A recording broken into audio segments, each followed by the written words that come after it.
সিলেট জামাত আমিরের বেফাঁস মন্তব্যে তোলপাড়, কড়া জবাব বিএনপির এমপির।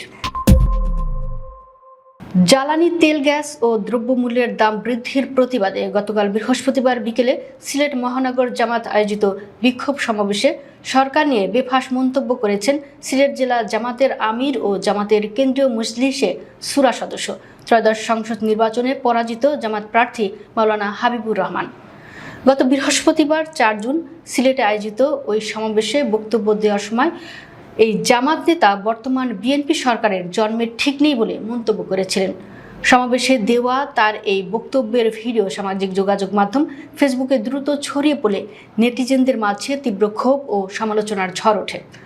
ফেসবুকে অনেকেই মন্তব্য করেন, একজন দায়িত্বশীল রাজনৈতিক ব্যক্তিত্ব ও ধর্মীয় আলেমের কাছ থেকে এমন কুরুচিপূর্ণ ও দায়িত্ব জ্ঞানহীন বক্তব্য কোনোভাবেই আশা করা যায় না।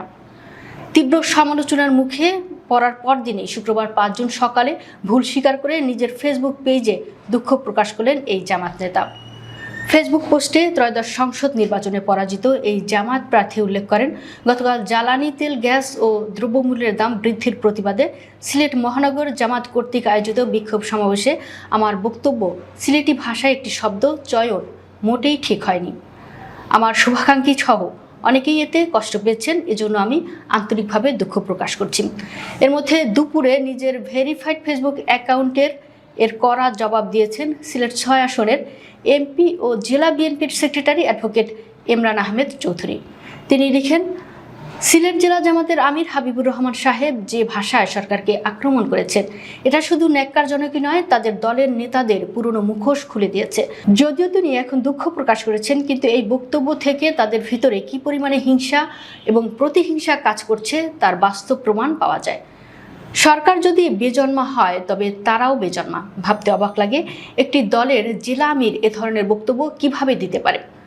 শুধু তিনি নন, ইদানিং তাদের প্রতিটি নেতাদের মুখের ভাষা শুনলে গা শিউরে ওঠে। একজন তো মাননীয় প্রধানমন্ত্রীর মৃত্যু পর্যন্ত কামনা করেছেন এবং তাদের আমির সারা জীবন বেঁচে থাকার গ্যারান্টি দিয়েছেন। তাই এদের ব্যাপারে সবাইকে সজাগ থাকতে হবে। আমাদের দ্বিধাদ্বন্দ্বের দুর্বলতা খুঁজে সেখান থেকে ফায়দা লুটের চেষ্টায় তারা লিপ্ত। প্রয়োজনে এদেরকে সামাজিক এবং রাজনৈতিকভাবে বয়কট করুন।